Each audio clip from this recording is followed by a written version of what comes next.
예, 안녕하세요. UNC REA의 중국 오피스입니다. 어제 산동성 지역도 마찬가지지만 한국, 특히 서울 지역에서 엄청난 양의 폭우가 내렸다고 합니다. 이것 때문에 서울시 곳곳이 침수가 되고 특히 조금 지대가 낮은 강남 지역의 경우에 굉장히 침수 피해가 컸던 모양입니다.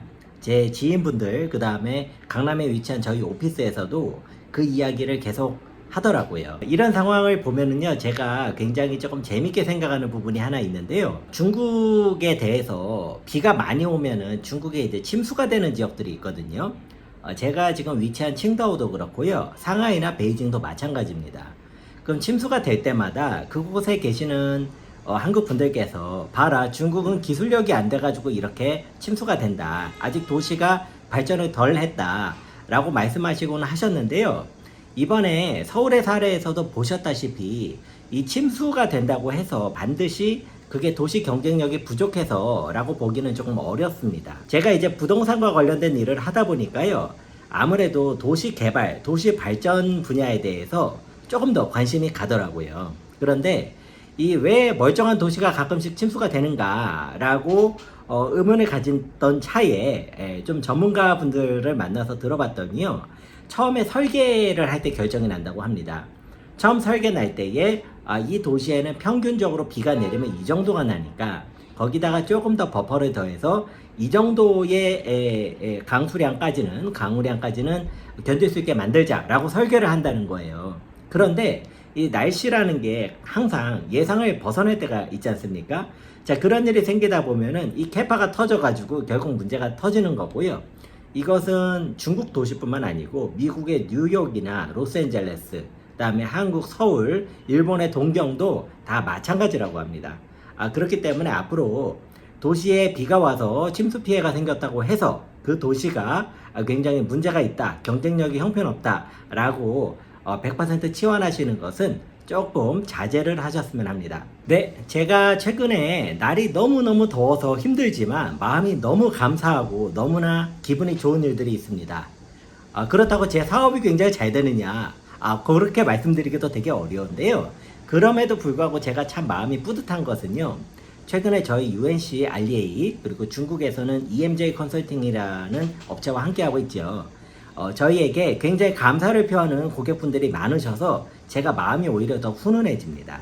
여러분 잘 아시다시피 2020년, 2021년, 조금 더 멀리 보면 2019년부터요, 한국 서울 수도권 지역을 중심으로 굉장히 거센 부동산 상승세를 기록을 하였습니다. 그런데 그때 당시에 제가 2021년 정도부터는요, 공공연하게 지금은 집을 파시는 게 좋다. 2020년 하반기부터는 이제 서울에 있는 집을 조금 정리를 해서 중국으로 옮겨 타시는 게 낫지 않겠는가. 실거주를 위한 집이 아니라면요. 이런 의견을 드렸었는데요. 어떤 분들께서 그때 제 이야기를 귀담아 들으시고 실제로 저희 서비스를 이용을 해주셨습니다. 자, 그런데 지금 이제 한국의 특히 서울 수도권 지역에서 올랐던 것 대비해서는 이제 조금 떨어졌다고 말씀을 하시지만 그래도 떨어지는 폭이 적지가 않아요. 제 고객분들 같은 경우에는 조금 비싼 지역 계신 분들은 거의 뭐 6, 7억 가까이가 지금 호가가 내려가고 있고요. 그 다음에 서울의 웬만한 지역도 지금 3, 4억 정도는 다시 내려가고 있는 그런 상황입니다.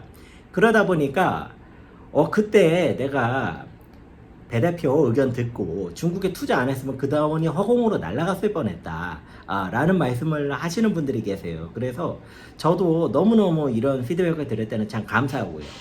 더불어서 당시 제가 이제 그런 의견을 드릴 때에 야, 무슨 말이냐, 부동산이 이렇게 오르고 젊은 친구들이 영끌을 해서 사고 있는 판에 이거를 지금 팔아버리면은 내가 손해보지 않겠느냐, 앞으로 내가 한국에 집이 없어지는 거는 아니냐 등등 굉장히 조금 보수적인 의견을 드셨던 분들께서는 저를 만나면 굉장히 좀 씁쓸해한 그런 표정을 조금 지어주시더라고요. 그래서 저도 되게 마음이 아파요. 그때 제가 조금 더 이렇게 전문성을 가지고 잘 설득을 해드렸더라면은 오히려 재산을 지키시는 데에 조금 더 도움이 됐을 것 같은데 그러지 못해서 저도 많이 안타깝고 아쉽습니다. 네, 여러분 여기에서도 보실 수 아시다시피요, 이 집값이라는 것은요, 집을 이제 정부에서는 그렇게 얘기해요. 한국이나 중국이나 이것은 투자를 하는 것이 아니고 살기 위한 살기 위한 그런 것이기 때문에 이것을 투기 수단으로 대해서는 안 된다.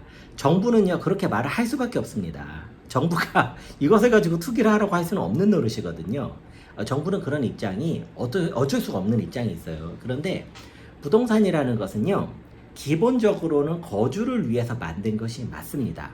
그리고 거주를 해결하기 위한 용도로 시장에서 거래가 되는 상품제의 성격을 가지고 있는 것도 맞아요. 그런데 부동산하고 새우깡하고 결정적인 차이는 뭐냐면요, 새우깡이라는 것은 소비재로 끝납니다. 그런데 부동산이라는 것은 자산재로서 성격을 갖습니다. 그러면 이 자산재하고 소비재하고 무슨 차이가 있느냐? 자산재라는 것은요, 제가 사용을 하더라도 나중에 되팔 수가 있습니다. 하지만 새우깡은 제가 봉지를 뜯는 순간 되팔기가 굉장히 어려워집니다. 이런 거대한 차이가 있죠. 자산재하고 소비재의 차이는 또 있습니다. 소비재는 가격이 떨어지면 수요가 늘어나는 일반적인 수요 공급에 영향을 받습니다. 한편 자산재의 경우 가격이 올라가면 되려 수요가 올라가는 굉장히 수요 공급 곡선과 일치하지 않는 이런 특성을 보이곤 하는데요. 이런 대표적인 자산재가 부동산뿐만 아니고 주식이나 채권 등이 있습니다. 이런 것들도 여러분이 이번 기회에 한번 정리를 해주셨으면 좋겠어요. 부동산이라는 것은요, 기본적으로 한 시장에 있으면 그 시장의 영향권을 받게 돼 있습니다. 예를 들어서 제 집이 서울시에서 중위권 정도에 해당하는 가격을 포지셔닝이 있다고 하면은요, 서울시 전체 가격이 올라가면은요, 제 집이 아무리 후지든 좋든 간에 이 가격 추세를 따라서 함께 움직이게 되어 있습니다. 마찬가지로 가격이 하락한다면요, 제 집이 아무리 좋든 후지든 간에 역시 가격의 영향을 받도록 되어 있습니다. 그런데 이것이 하나의 시장 단위로 움직인다는 것이고요. 한국 시장의 약점은 이러한 거대 시장이 굉장히 개수가 적습니다. 그런데 중국의 경우에는 2010년대에만 해도 서울급 정도 되는 시장을 5개에서 10개 정도로 보고 있었어요. 그런데 지금 현 시점에서는요, 20개에서 많게는 30개 가까이를 봐도 될 것 같습니다. 이러한 이유로 저희 UNC 알리에이에서는요, 중국 부동산의 전체 향방을 알아보기 위해서 31개의 주요 도시의 가격 데이터를 매달로 업데이트하면서 중국의 동향을 확인을 하고 있습니다. 중국이 나라 이름 하나로 중국으로 묶으면 하나의 시장으로 오해를 할 수가 있는데요. 사실은 수백 개, 수천 개의 시장으로 이루어져 있습니다. 이것은 가끔 중국을 저는 이제 대륙연합 이런 식으로 한번 이름을 붙여보고 싶어요. 왜냐하면 유럽연합 그러면 여러분 그게 하나의 시장이 아니라는 게 이해가 되시죠? EU가. 근데 중국이 인구 기준으로 EU의 한 3배 가까이 되는 시장입니다. 그렇기 때문에 굉장히 시장이 다양한 것이죠. 시장이 다양하면은 투자자는 그 다양한 시장에서 자기가 플레이하기 좋은 시장 몇 개를 선별을 한 다음에 시장별로 가격 곡선이 다르기 때문에 그 가격 곡선에서 갈아타기 전략을 사용하고 있습니다. 꼭 중국에서만 그런 것이 아니고요.